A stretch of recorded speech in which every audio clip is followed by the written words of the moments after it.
Louis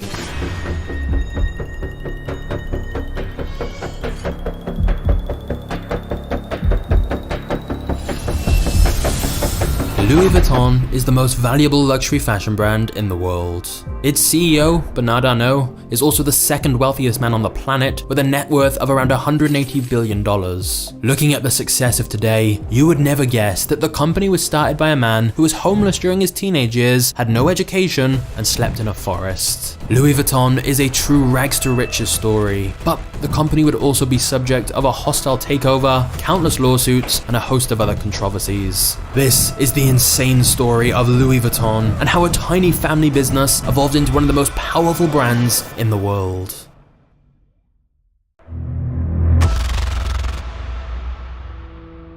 Louis Vuitton was born in 1821 and grew up working on his family farm in France in a small village called Ancaille in the middle of nowhere. They had no electricity and no running water. Louis' father Xavier was a miller and farmer, whilst his mother Corinne made hats to help make some extra cash. There are no records showing that Louis ever received an education. The nearest school was in a village 6 miles away, and it's believed he worked full-time on the family farm without learning how to read or write. Louis would have been working in the fields every day from dusk till dawn, just to make enough food to help feed his family. Needless to say, the Vuittons were struggling financially, and young Louis was born into a situation that should have doomed him from ever having a bright future. And then, things got much worse. Louis' mother died when he was just 10 years old, and his father quickly remarried another woman. But Louis' new stepmother was incredibly controlling and manipulative towards him, and he constantly got into fights with her. And so, when he was just 13 years old, he ran away from home with plans to go to Paris. He slipped out in the middle of the night without even saying goodbye. There was just one problem. Paris was 225 miles away, and Louis had no money or food, so he was forced to walk along dirt roads. Most nights, he slept in the woods with an empty stomach and just a cloak to keep him warm. Every time he ran into a new village, he would do odd jobs in exchange for food or coins. However, there was never enough money left over for housing, so he continued to sleep in the woods or wherever he could find shelter for the night. Through these various odd jobs, Louis was able to pick up skills from craftsmen, and he learned how to work with metal, stone, fabric, and wood. This collection of various skills would later transform his life. But at this rate, travel was incredibly slow. It took him 3 years to reach Paris. Not long after he arrived in Paris, Louis was able to work as an apprentice boxmaker and packer. Boxmakers would make custom-sized boxes for clients, as well as pack and unpack them whenever a client was about to go on a trip. This job allowed him to meet many people from the upper class who were looking for custom-made luggage for their travels. And Louis worked here for several years, learning the craft and working as hard as he could. In fact, in 1851, the Empress of France ended up being a customer and took notice of his fine craftsmanship. She appointed him as her personal boxmaker and packer. For most boxmakers, this would be the highest honor anyone could ever achieve in their career. Louis had gone from a homeless teenager with nothing to his name to now working a prestigious job amongst royalty. That was a massive achievement on its own. But Louis Vuitton had an even bigger vision for his future. After getting married when he was 33, Louis used his savings to start his own business and opened up his own boxmaking workshop in Paris to begin selling his own products. You see, Louis had noticed a major flaw in the luggage of the day. All of the boxes were made of leather and had rounded dome-shaped tops so that rain would roll off the top of the luggage. The major issue was that it was impossible to stack them, so packers had to carry the boxes one by one. Louis began experimenting with different materials to use instead and found that canvas was lighter, durable, and more water resistant, which meant the trunks could have flat tops instead.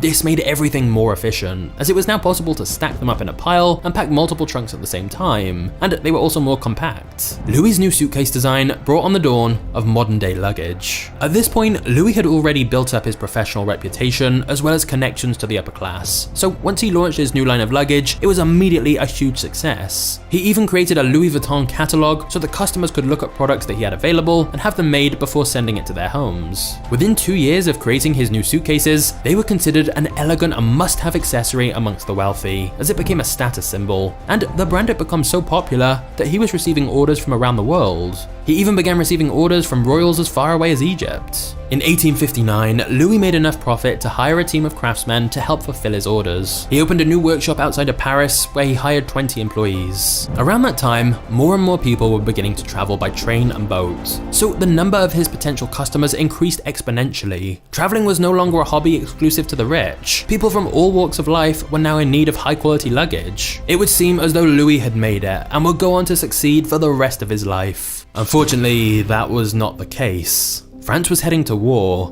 and tragedy was about to strike once again for Louis Vuitton.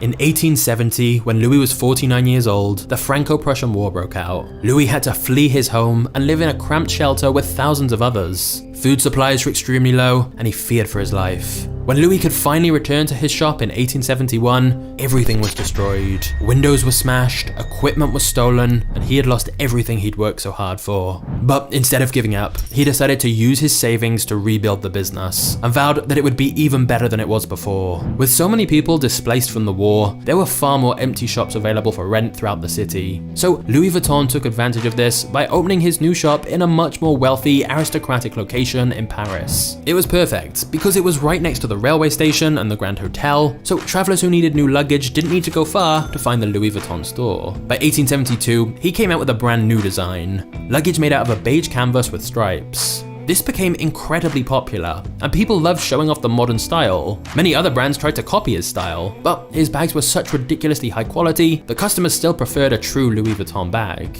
For the next 20 years, Louis continued to work at his new shop in Paris, until his death when he was 70 years old. But his legacy was able to live on through his son Georges, who took over the family business. Georges sought out to expand the brand globally, such as opening a popular store in London. At this point, Louis Vuitton luggage was so popular that many other box makers were beginning to make counterfeits. So in 1896, Georges Vuitton brought out the now iconic LV monogram to make it harder to copy. The LV were his father's initials, in honor of the man who started the brand. But he also came up with the idea of adding a revolutionary new lock on the trunks that would make it impossible for thieves to pick them. By the year 1900, the company had 100 employees, and it continued to grow year after year. All of the employees were trained for a very long time in order to become expert box makers. Even to this day, Louis Vuitton employees train for 18 months to 2 years before they're trusted to make one of the products on their own. The company also began to expand into a whole new line of products because of another fashion icon, Coco Chanel. In 1925, she commissioned a small dome-shaped handbag.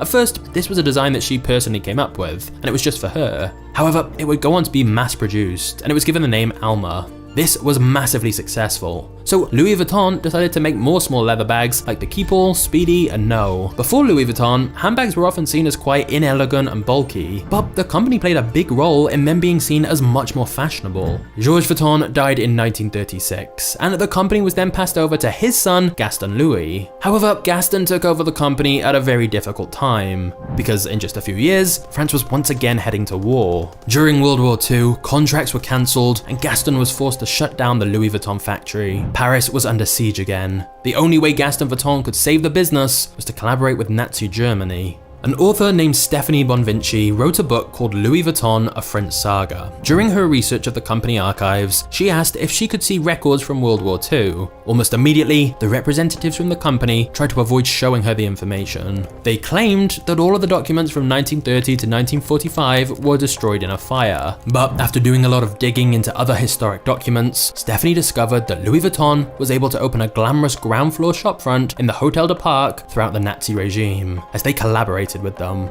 Meanwhile, several other brands were forced to shut down because they refused to cooperate with the Nazis. Clearly, the company was ashamed of this part of their history, but they would argue Gaston did what he needed to do in order for the company to survive. Other fashion designers like Coco Chanel also collaborated with the Nazis in order to make sure her business in Paris was not destroyed. If it were not for their choice to work with the enemy, their brands likely would no longer be around today.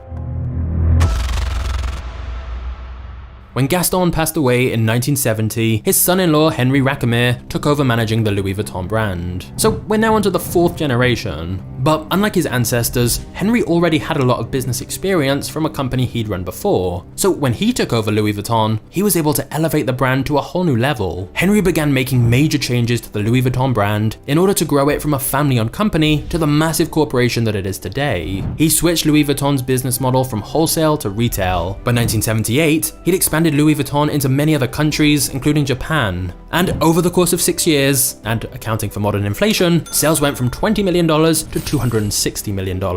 And so, in 1984, Henry decided to take the company public, and Louis Vuitton sold out the 1 million shares valued at $63.63 each. Henry took this momentum and influx of cash and began opening more stores all across the globe. By 1987, Louis Vuitton reached $1 billion in sales. It was far beyond what young Louis could have ever dreamed of when he first opened his first store in Paris. Henry also decided that the company should combine with Moet Hennessy, a luxury drinks company which produced champagne and cognac. And together, they formed a new luxury conglomerate called LVMH. In theory, by joining together, it would allow them to pool resources and expand even faster. Unfortunately, after the merger, Henry didn't end up getting along well with the president of Moet Hennessy, so Henry asked a successful property developer he knew, named Bernard Arnault, to help him manage the situation. Unfortunately, inviting him in as an investor would backfire in a huge way. Bernard secretly bought 43% of the shares of Louis Vuitton, and got support from the Moet and Hennessy families to gain more power in LVMH.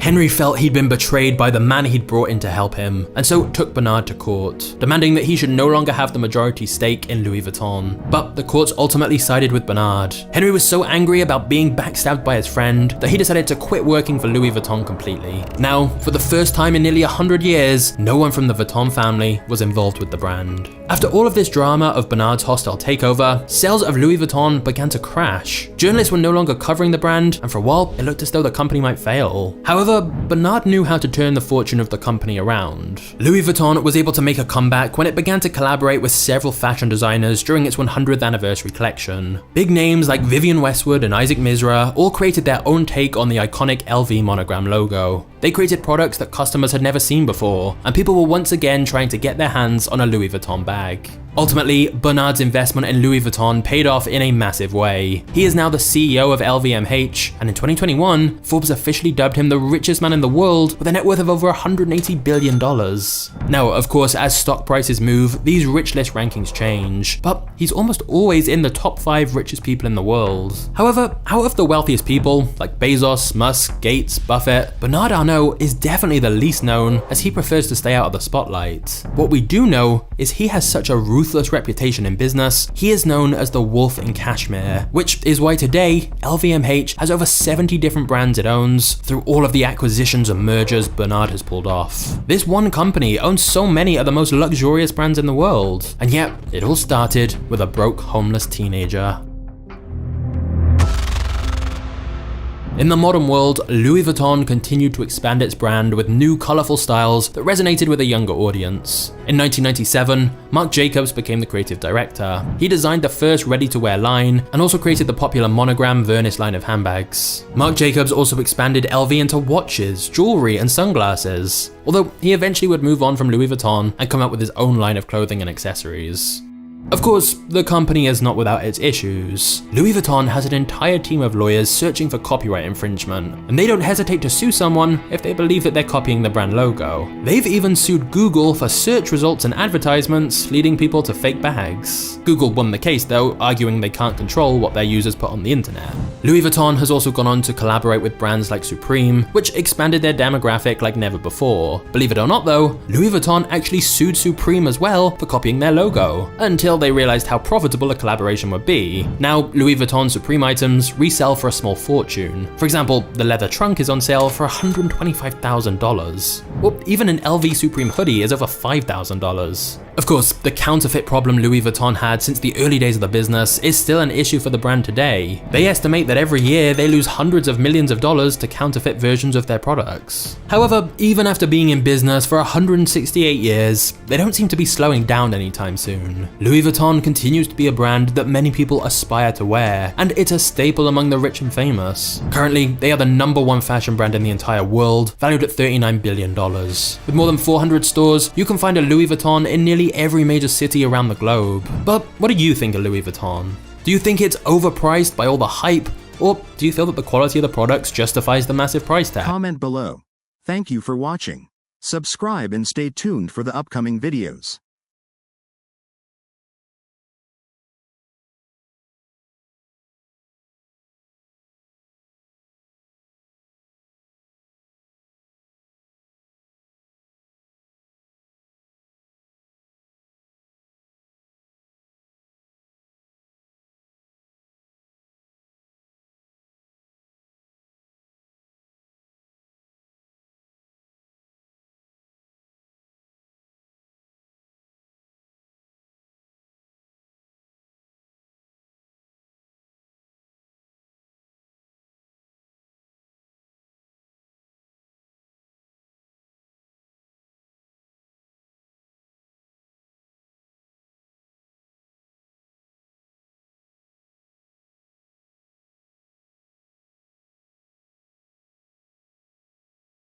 comment below.